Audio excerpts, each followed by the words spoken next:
know what they say, April showers may not bring more babies, but these newborn photo props are not going anywhere anytime soon, which is why I want to show you how to make them. The text is completely customizable and there are endless colors and patterns that can fit virtually any newborn theme. So I'm going to walk you through from start to finish, from design to product, how to create these newborn milestone markers using the Lightburn software, my Eon Mira 9 laser, and of course some pretty acrylic from Custom Made Better. You ready to go? Let's fire it up. Photo props like these could be a dime a dozen on Marketplace, but adding your own style can definitely make them stand out. I'm going to show you a couple ways to do that while creating your own from scratch. It'll start out with a little beginner area and then grow from there. I'm going to head over here and I'm going to create an arch shape. So to do that, I'm just going to weld two shapes together, starting with a circle, and then I'm going to grab the square tool and I'm going to head over here until the cursor on my computer screen changes from that line to the target shape. And that means that my nodes are intersecting. So I'm going to do that here and on this side, just to make sure it's pretty even. I'm going to zoom in. As you can see, I'm not really close on this side. So I'm just going to drag it out a little bit more and a little bit more. There we go. That should be good. When I hit escape, it'll deselect everything.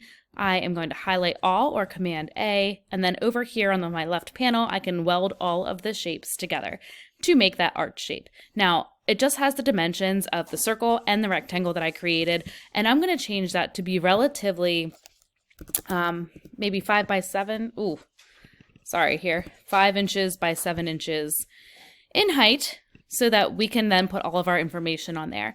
Now, this is where you can really make it unique. There's a lot of signs that say, welcome to the world, or I'm new here. Put your favorite text on there, grab some of your fonts and play around with them, because that's really how you're going to make it distinct. Going with current trends, I am going to give it a retro type font. I'm gonna put hi, I'm new here, grande. Oops, is one of my favorites. So I'm just going to type that in here. Very simple, so it could be gender neutral. And I'm going to change that to fill so I don't forget that I'm going to be engraving it on this prop. From there, I'm going to just create a few lines that I'm also going to engrave because I like a thicker line than just a score line that I can put the date, the name, the date, the time, and so on. I'm easily able to duplicate these lines by hitting Command D on my computer and then just changing the size of them. And then I'm also just going to use a simple font to put name, date, time, length, and weight. Voila! So you could easily cut this arch shape right here, but like I said, adding a twist and making it your own with some simple design twists is probably the way to go. I found this feature in Lightburn that would help you create an even pattern or border that is similar to the array feature but stays on a path of your choosing. So let me show you how I did it and you can add some more spice to your projects too. It looks pretty plain right now. I have the trending arch shape that's been going on for a little while and I just want to make like a little cut out border around the edge. Something that doesn't need to be engraved but could still make it a little bit fancier. So I'm going to take that line and I'm going to come over here to the offset shapes. Make sure that the path that you would like is selected and then go to offset shapes. Instead of outward, you're going to go inward so you can keep the shape of the cut that you're going to make. I'm leaving this at the round corner style and the path is going to be about 1/4 of an inch on the inside. From here, I have the path that I want my new shapes to follow. So I am going to click on this path and then down here, I'm going to click on Set Shape Start Point. You can see that there's an arrow at that path now that will tell me when I create my shape of what I would like to follow a pattern around, then this is where I'm going to put it. So let's create that shape and put it on that starting point. To keep it simple, I'm just going to use the rectangle feature or a little bit of a rectangle, and over at Shape Properties, I'm going to give it just a tiny radius to smooth it out, maybe 3/100. Perfect. And then I am going to come over here and select my shape. If you remember in Lightburn or if you've seen my other tutorials, you know that you can turn on the snap to path feature where the one node here in the center will snap to the one along the path. But if you don't have that feature, or if you're just unsure, you can see that your mouse, I'm from the 90s, your cursor changes to be a target, and that's where you are going to want to put your shape.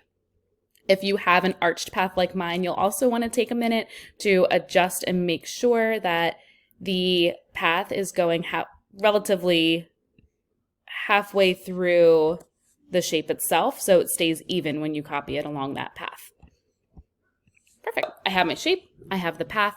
From here, just like you would do when you use the Boolean or the weld tools over on the left side of the screen, you are going to want to select your shape first and your path second.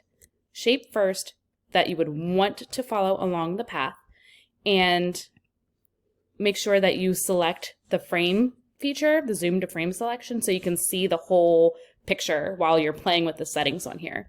Then you're going to go to Arrange, Copy Along Path, and by default, it will add 3 more different copies of your shape. Now, I don't want them turned this way. I want them going vertical along the path and horizontal and change as the path changes as well. So I'm going to click on Rotate Copies, and now you can see that everything is flowing in the same direction. This is the part where you just play around to see exactly how many you want and adjust the spacing in between them if you would like to do that. I think I'm going to leave it right about there. And then click OK. And voila, you have your new cut evenly spaced along the path that you would like it to.